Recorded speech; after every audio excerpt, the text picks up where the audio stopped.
Gudida ka hortagga iyo xakamaynta caabuqa Covid-19 ee gobolka Togdheer oo warbaahinta kula hadlay xarunta maamulka gobolka Togdheer ayaa ka warbixiyay xaaladii u dambeeyay xanuunka Covid-19 ee gobolka Togdheer. Ugu horreyn isuduwaha wasaaradda horumarinta caafimaadka ee gobolka Togdheer, Dr. Aadan Caseer oo warbaahinta la hadlay ayaa sheegay in labadii maalmood ee u dambeeyay cudurka Covid-19 ay u geeriyoodeen dad gaadhaya 12 qof, halka dadkaasi laga helay ku dhawaad 129 qof. maanta waxaanu halkan dadweynaha uga sheegaynaa xanuunkii Covid-19 ama koronihii oo runtii gobolka Togdheer ku soo batay xaruntiina ay runtii ay buuxsantay tirada dadka laga helay ilaa shalay inta la baaray waxay ahaayeen 730 qof waxa laga helay 192 qof ayaa laga helay taasuna waxay u dhigantaa boqolkiiba 25 marka waxa weeye waa tiro aad u badan dhimashadu ilaa maantadan waxay maraysaa ilaa 12 qof marka waynu aragnaa xanuunka sida uu fidayo iyo sida dadka ay u dhimanayaan waynu aragnaa marka waxaan u baahanahay dadkeena waxaan uga baahanahay inay wacyigelinta iyo تعليماتك iyo fariimaha wasaaradda caafimaadka ay qaadato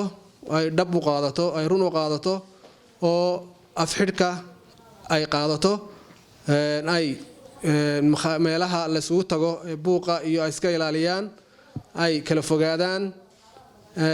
waxa soo dhan bay u baahan yihiin oo ay u dhaganuglaadaan gudoomiyaha gobolka Togdheer iyo xogayaha dawladda hoose degmada Burco ayaa iyaguna sidoo kale bulshada gobolka Togdheer u soo jeediyay inay qaataan fariimaha iyo wacyigelinaha kala duwan ay u soo jeedinayso wasaaradda horumarinta caafimaadka ee Soomaaliland. Ilaahay subxaanahu wa ta'aala haynaga kor qaadee xanuunkan sida xawliga u fidaya ee halista ah ee Covid-19 in aynu dhammaanteen yar iyo weyn saqiiruhum kabiiruhum uga diyaar garowno sidii aynu wacyigelinta u qaadan lahayn. waxaan dhammaan dadweynaha reer Burco u sheegaynaa inay qaataan wacyigelinta ballaaran ee ah wasaaradda caafimaadku ay fidinayso dawladda hoosena ay ku naadinayso warbaahiyaashooda taasoo ah in la kala durko taasoo ah in la afxidho taasoo ah faradhaqi taasoo ah in matan qof waliba halkiis isku xilqaamo waxa kale oo dadweynaha reer Burco ka codsanayna waxa noogu dareyd labadii qof markii ku dhinteen isbitaalka dad 200 qof baa yimi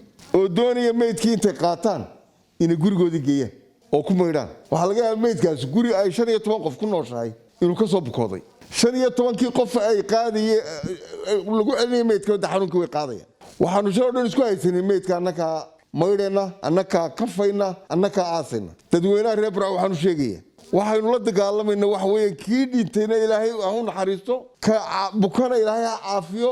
laakiin ninka nool caafimaad qaba inuu talina ba fiican oo aynaan meydkii dhintay guriyihii laga soo saaray dib ugu celin wasaaradda caafimaadka iyo gudida Covid-19 heer gobol ayagoo wada jira ay qaadayaan meydkii dadkuna ay raacaan oo dadna halka laga fito dadkan direyska sita gaarka loo galiyana ay mataqaanaa meydkii aasaan annaka ku tukanayna ayna waynu gula tukanayaan laakiin meydkii in gurigii dib loogu celiyo taa aad iyo aad baan idinka wacyigelinayna inay ka waantoodaan qodobka labaad waa masaajidada culimada diinka gobolka Togdheer aan jecelahay waxaan ka codsanaynaa inay kala fogaanshihii masaajidada ay sameeyaan oo yiraahdaan warba mitir ama mitir iyo badh labada qof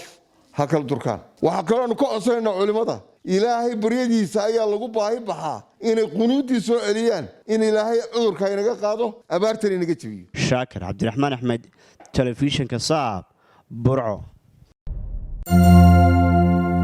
hadal oo ku hadal bishii oo dhan $7 oo kaliya haddaba si aad ugu shubato adeega kaafiye fadlan garaac xidig 8 eber 8 afargees ama xidig 2 eber 2 tayo waa Telesom